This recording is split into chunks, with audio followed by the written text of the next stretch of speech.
Welcome to Off-Duty Engineer. I am Alan. This channel is for some of my scale modelling projects, plastic aircraft, wooden ships and dioramas to display them. This is a summary of the scale model build of the English Electric Canberra Aircraft, as operational by the Australian RAAF in Vietnam circa 1970. It is an Airfix kit in 1/48 scale. The diorama backdrop is scratch built. First, the photos of the final result. The Canberra aircraft is displayed in a simple diorama in flight over Vietnam. This is the B.20 version as operated by Australia RAAF. The B20 has the additional fuel tanks on the wingtips. I used the 3-color camouflage on top with black underneath for night strikes. The Canberra is larger than the diorama background, deliberately to emphasize the aircraft. Here is some interesting history of the Canberra aircraft. The Canberra aircraft was designed as a bomber and reconnaissance role in the late 1940s. It would be the first generation jet-powered medium bomber with outstanding high altitude and high speed capability. It was to replace the de Havilland Mosquito fast bomber that was piston-engined. The first flight was in May 1949, put into service in the UK in May 1951. The Canberra served for more than 50 years around the world. In February 1951, the Canberra set the world distance record when it became the first jet aircraft to make a non-stop transatlantic flight. In the 1950s, the Canberra could fly at a higher altitude than any other aircraft, and in 1957, a Canberra established a world altitude record of 70,000 feet. Due to its significant performance advancement over contemporary piston-engine bombers, the Canberra became a popular aircraft on the export market, being procured for service in the air forces of many nations both inside and outside the Commonwealth of Nations. In the USA, a modified version was produced by the Martin Company as the B-57 Canberra. The Canberra was licensed produced in Australia by GAF, Government Air Force Factories. 58 were manufactured in its service, mainly for number 1 and number 2 and number 6 squadrons. The Canberra was used by Australia for a total of 29 years before its retirement in 1982. It was replaced by the General Dynamics F-111. In South Africa, I was in the Air Force in the mid-70s, and the Canberras were in service until late 70s. We saw many of them in air shows. The Canberra has a very iconic shape and silhouette. Next is the details of the Airfix Canberra kit. This Canberra aircraft kit is from Airfix 1/48 scale, kit number A10101A. The kit covers versions B6 and B20. The RAAF Canberras were the B20 variant. Decals for the Australian Air Force RAAF are included. Scalemates indicates the original tooling was in 2008. There are new parts and decals up to 2019 in this kit. The model dimensions are 416mm length and 406mm wingspan, making this a nice size model to show and display. Only 182 parts make this quite a simple model. Many of these parts are in the options for armaments and not used. The skill level is not indicated. It is probably for more experienced builders. I do not classify myself as experienced, but I'm always willing to learn. The instruction book is in the older Airfix format. It has 12 large pages and diagrams, easy to follow. First page color, the rest is black and white drawings. There is no sprue map. The grey sprues are packed in a plastic bag with a clear sprue packed in a separate bag. The quality of the plastic looks good. There are a few schemes in the kit. The 2-color schemes, one for B1 and one for the RAAF B20. The decal sheet covers both schemes. The quality of the decals look good as well. The colors indicated are Humbrol numbers. I googled a Humbrol color chart to indicate what the color numbers refer to. I also downloaded the Vallejo Air color chart to work with. I also looked up conversions to Vallejo Air colors in the excellent Model Shade website. Now I'm looking forward to starting it. Next is the building of the kit. Hi there, another day, another model. This time I'm going to attempt to build the English Electric Canberra B20. in Australian colours and depicted in a simple diorama over Vietnam.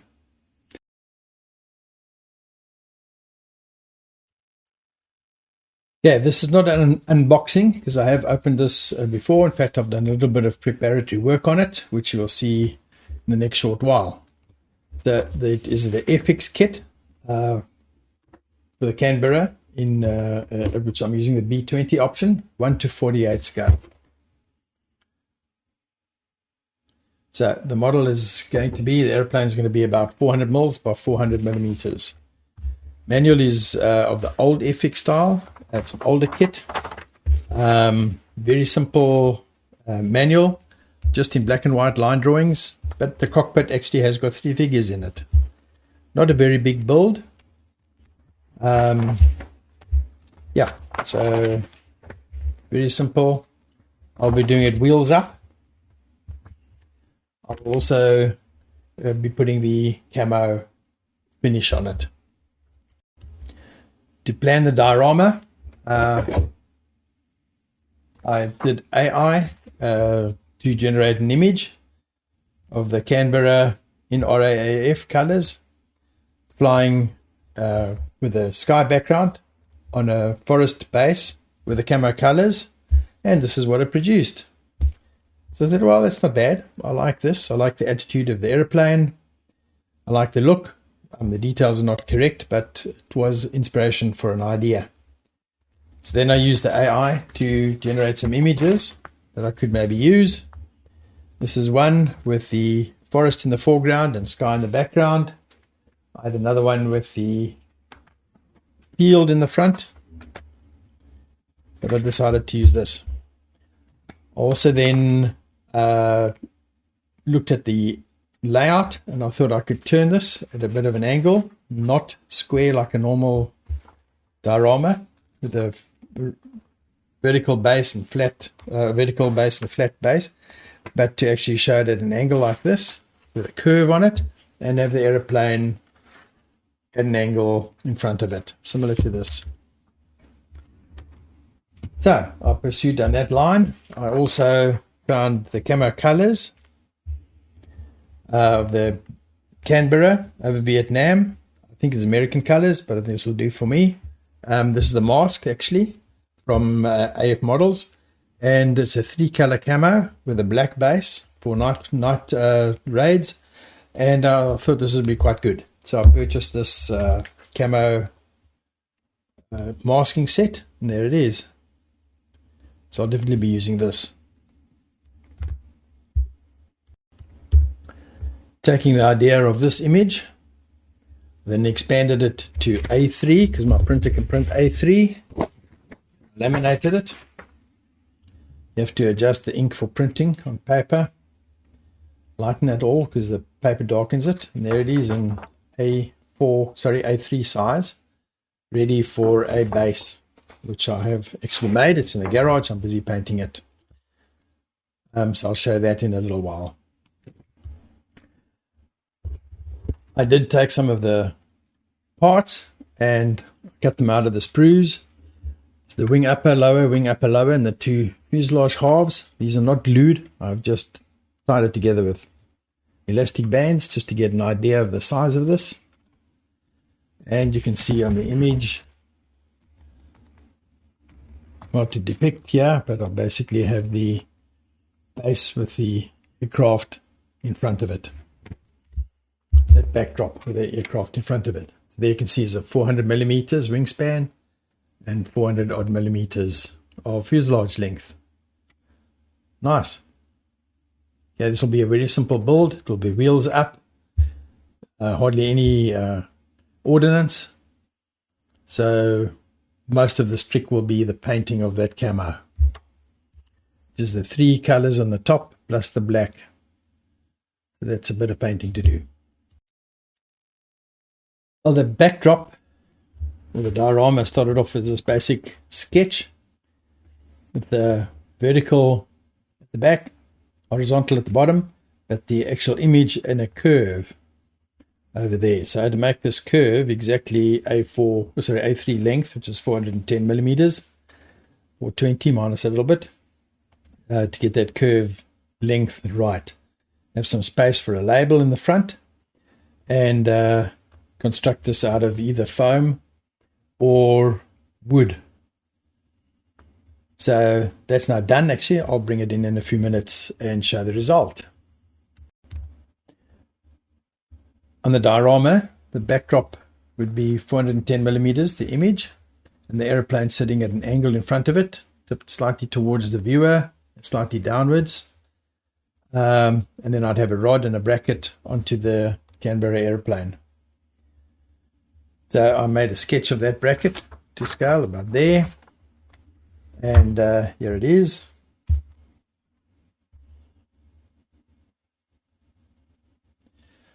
Then take the airplane, and this bracket would fit this way around into there. Wouldn't actually see that bracket. Zoom out a bit. Wouldn't actually see that bracket because it would be covered and black, and the wing would be black as well. So this would then turn around and then fit onto the backdrop. The rod, this is a fiberglass rod. It's actually from gardening supplies, and it would fit into there and hold the airplane at that attitude.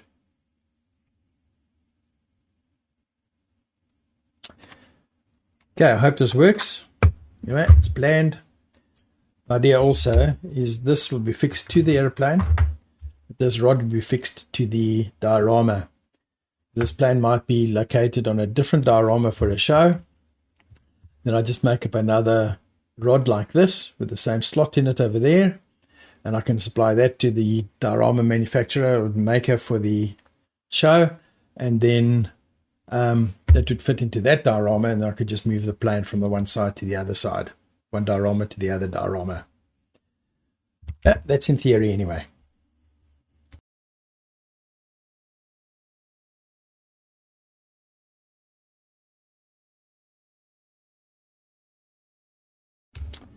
Well, a quick update.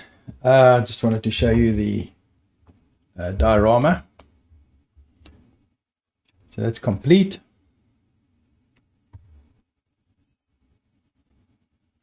This top piece here gluing in with a ruler just to hold it in. So just to set this glue properly. It's holding the transparency of the image to the wood backdrop.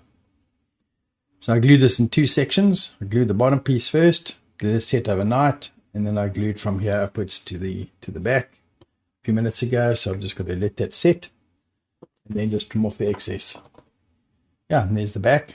I did add little filler pieces in along here just to hold the sides of the image a bit better. And I've also prepared the hole for the piece that holds the airplane. That'll stick out over there. So I've got that prepped. I haven't put the hole through the image yet, but I'll do that. Yeah, and I've got the little label strip stuck on. Yeah, quite pleased with that. This is the first time I've done the diorama first, and then the aeroplane.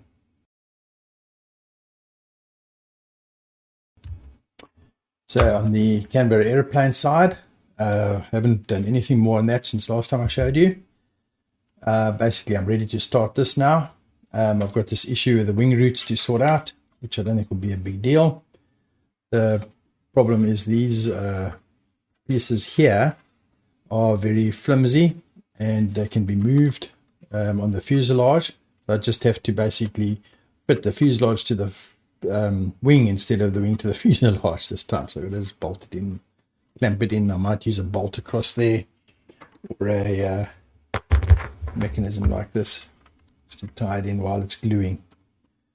I can actually glue the wings onto the fuselage with the fuselage still in two separate sections to get that nice and clean, then glue the fuselage together with the wings already attached. So that's quite feasible, and I think I might do that because it gives you more access into here. Yeah, and that's ready to go with the next step. So now I'll actually start building the airplane. So on the instruction set, we start with the cockpit and the pilot and the figures, and I'll start with that. Once I've prepared the cockpit, then I can work on the wings. So that's the next step. Thought I'd give a quick update as to where I am at this stage. I have prepared the cockpit, all the parts. Very nice, very detailed. Just the issue is the locating the various parts. There's very little locating information on the parts to help. I've prepped the 3 figures and the seats for them. Ejector seats are there, ready for painting. After that, I'll fit them to the cockpit. And then I've prepared the wings. So I had this issue here, which you can see. This is a loose wing. You push it on. If you get the top wing root correct, then the bottom one's got a gap. You can push out the gap there, but it's just a bit of an issue. So I then opted for the method of putting 4 screws in, 2 through the fuselage into the bottom half of the wing and 2 into the top half of the wing. I've glued these wings together. They're an item, top and the bottom of the wings. And here's one that's done. See, I've got the 4 screws in. There they are, little screws, voila size, tiny. And there you can see the top root clean, the bottom root totally engaged. Now the issue is this piece of plastic has got a bow in it. You're basically pulling the bow out. So I was quite pleased with that result. Also prepared the part here that will go into the fuselage, and it will engage with this to hold the airplane directly on the diorama. So that's prepared. That'll be glued in permanently. This part will be part of the diorama permanently, so you can just take it apart. It'll be underneath the wing, so from the top you won't even see it. The whole piece will be missing underneath. So quite pleased with that. So now I can finish off the wings. They're okay, and I can finish off the painting of there, put it in, and then glue the 2 fuselage halves together, finish the tail. So the build will be quite quick. I do not need much of the detail on the inside.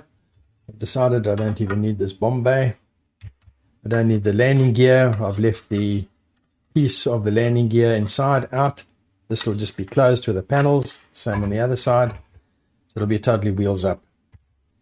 Flaps up, wheels up, everything. Just linear. The door will be closed over there. The cockpit I've tested. Fits quite well with the 2 pieces joined. There's a front little glass piece. There's a glass panel at the top here, which is the only reason you can see the 2 figures at the back. So you're not going to see much detail in here at all. Okay, if you put this into there, you'll see what I mean. So you're not going to see much detail inside this cockpit at all. But ready to go. Yeah, this is a method to pull out the gaps in the wing roots. I really like it. I will file that away for next time, where you actually fit the wings to the 2 halves of the fuselages before you fit the fuselage together. Yeah, they're quite strong, I like, and it'll go into the experience list. Lastly, to cut that slot there for this little piece, use Dremel with the little cutter turning tool there. There's actually the diamond tip, and then just widen it with a flat file. So all ready to go. So this build, I'm not building it in sequence to the instructions at all, and that's okay. All right, at this point I have completed the cockpit inside with the painting. Put in some stills, it'll come up better. Basically I used matte black primer, and then I just highlighted it with touch-up brush on the with white, and then I painted a bit of silver and red and so forth on the various knobs.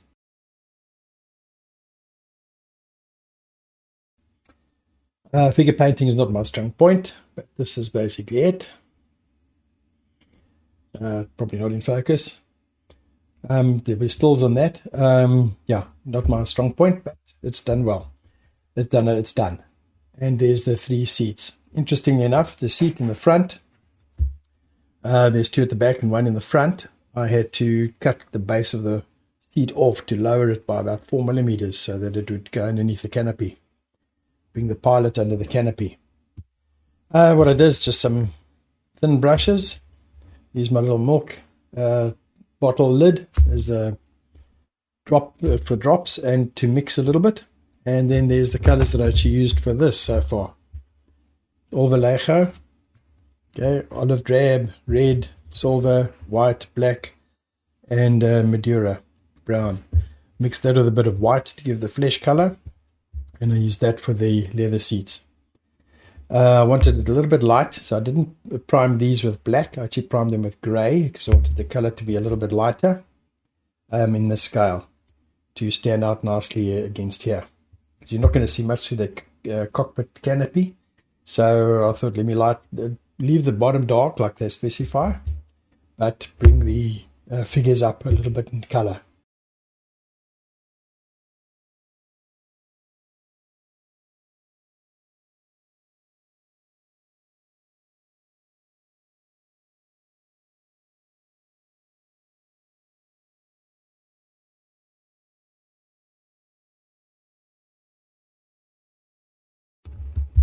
Quick catch up on the progress to date.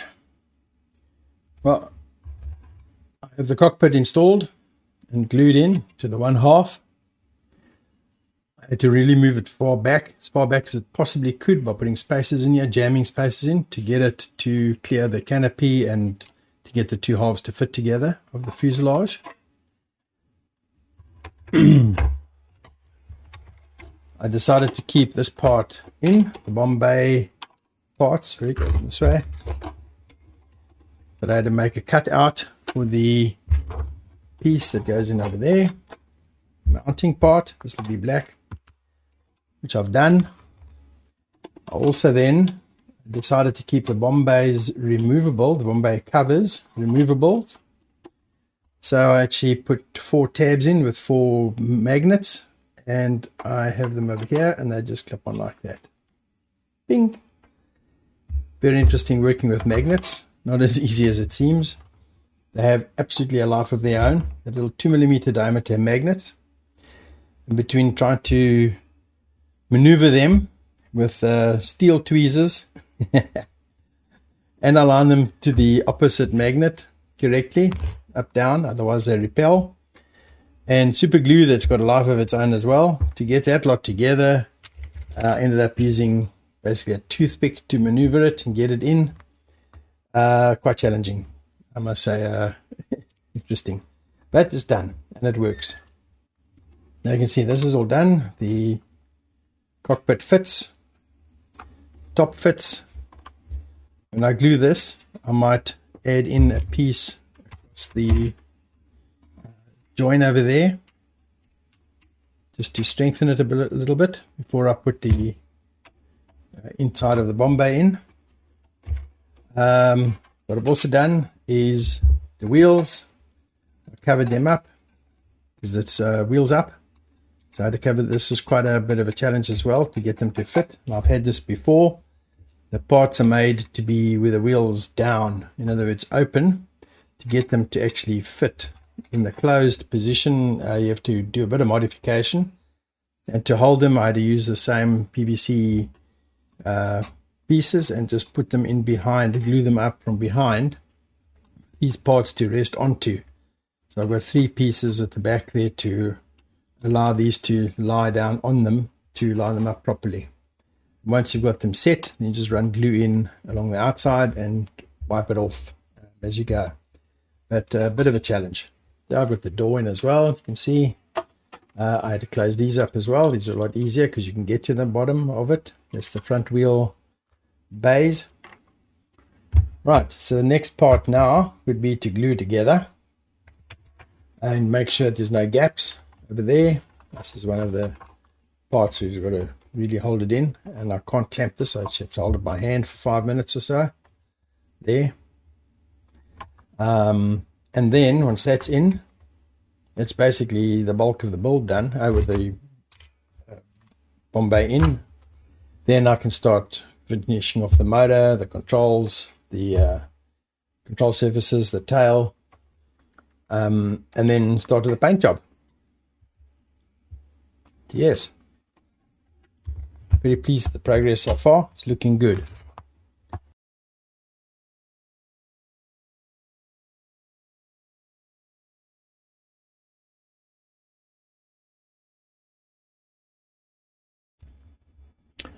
Well, the status so far, I have cut all the pieces off the sprues and done all the little sub-assemblies that's left to go onto the plane. So yeah, I'm pretty chuffed with that. So all it's the drop tanks and so forth. So all the sub-assemblies are done. I must say the location of the components for Airfix is not very good. Hardly any location information on the flaps when you put the two top half and the bottom half of the control surfaces together, or the front of the motor, the engine. Very little locating information. And then when it was there, like the tail piece, the pin and the hole were not aligned up, so I had to take the pin out. Yeah, and then some of the pieces were bent, curved quite badly, so I've had to actually clamp them onto straight edge pieces here to get them straight. Notwithstanding that, very good. So the next step now is just to tidy these up, all the edges, fit them onto there, and then tidy the whole plane up and start the paint process. Well, update so far is pretty starting to do the paint work on the Canberra. Did have a bit of a mishap when I put the super glue in to hold this metal piece in, this bracket here. That one there, that holds it onto the diorama. The paint ran upside down along the top here into the cockpit. So I had to do a bit of rework around the cockpit there, but in that process I lost that top window. I just covered it up completely. It had gone glazed. So I just sanded it all down, redid this, and reprimed this area. And as you can see, I've done the bottom in black. Well, first of all, it's primed in grey, the whole plane, and then I did the bottom in black. It looks quite nice. Let's take this off for contrast. There you go. Okay, so this is Vallejo black, 71057. So you did 2 coats of that with the airbrush there, and also did this little Bombay cover that pops open with the magnets. You can see there's the inside is black, and it just pops on again. The magnets holding it in. Right, so the next step now, I'll put this back again, protection. Then I put a clear coat. Let's make a clear gloss varnish over it. One coat, one thin coat of that. With the airbrush, I do have a problem with this gloss varnish. It just jams this airbrush up the whole time. You've got to do a deep clean every 10 minutes or so. Anyway, it went on. See, it's a little bit blotchy, so it's going to need another coat. But that can wait. I just did this to protect the black from handling now. The camo on the top is going to be basically this camo scheme. See if this comes up. Oh, nice. It's a camo scheme. It's got 3 colors in it. A light green, brown, and forest green, which I'm going to use Vallejo Air light green, and Vallejo brown, and Vallejo Maduri green for the dark green. So I have the paints here. It's ready to go. So it's just masking this off, putting the first coat of light green on, and I have this masking set. Yeah. There we go. Masking set, which I'll use to do the masking for the different colors. Looking forward to that. The canopy is also prepared. I've done the white along the bottom, the edge there, and I've then masked out for this little back piece of the canopy, which is going to go over there, which is going to be the color underneath it. Okay, update for today. I did the bottom in black, showed you last time, and then I masked that off. Well, first of all, I did the primer, then I did the black, masked it off, then did the rough masking for the top, did the black. Then I put clear varnish on it. It gunged up the brush a little bit, but got done, cleaned it up properly. Then I did some detail masking to get the green, the top sorted. See, very detailed all the way around here. And then put the green on, 2 coats of green. This is light green. To the back of the canopy little section, because I don't know what color that's going to be yet. I think it's either light green or dark green. And yeah, green looks a little bit in your face at the moment, but I think it'll even out later with a clear coat on it. The next now is to mask the light green sections. So I've got over here, mask the light green sections. The masking kit that I got, aftermarket, I can show you. There it is, and there's all the different mask sheets. Start working out which is which, what goes where. So you're going to mask the green so it doesn't get painted. Paint it all brown, light brown. 2 coats, then mask the light brown, then paint the balance in dark green, then remove all the masks, and then another clear coat or 2. Each is 2 coats, those paints, with a couple of hours of drying time. So let's get on with it.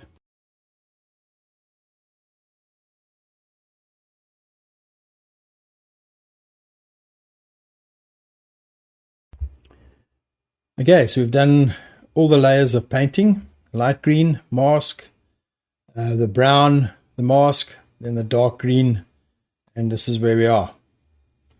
So looking okay.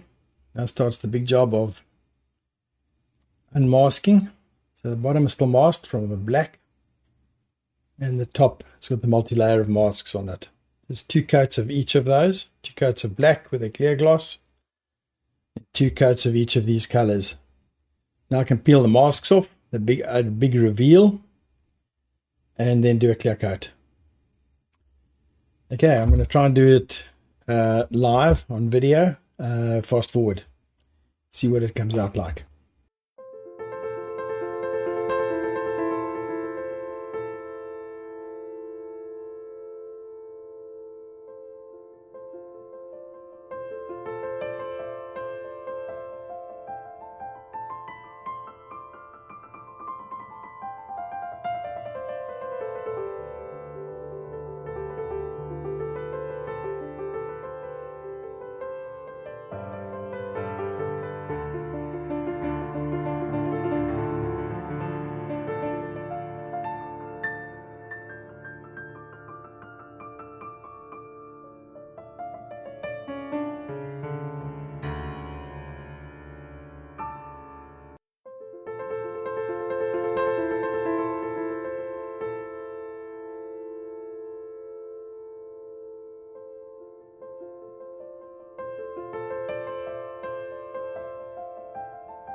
Okay, I've completed the touch-ups.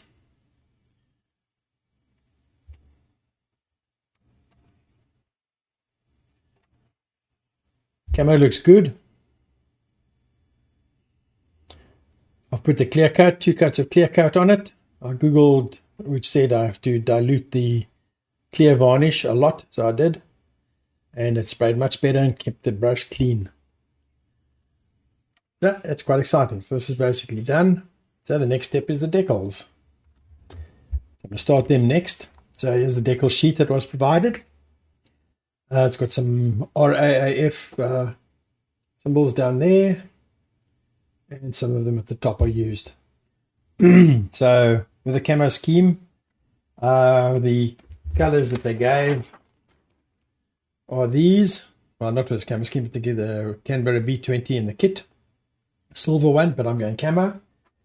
So the decals will change a bit from that, quite a lot. And the stencil data will be the same. I'll use most of these, but I'll change these primary decals a little bit. I'll follow these images that I found on the net, like this one here, and this one here. So it's got the two small roundels on the top. So instead of using the big roundels of this, I'll use the two small roundels on the top. None at the bottom because it's black. And these two on the side and a few of the others. Yeah, that's basically my reference decals for now. And let's get on with it.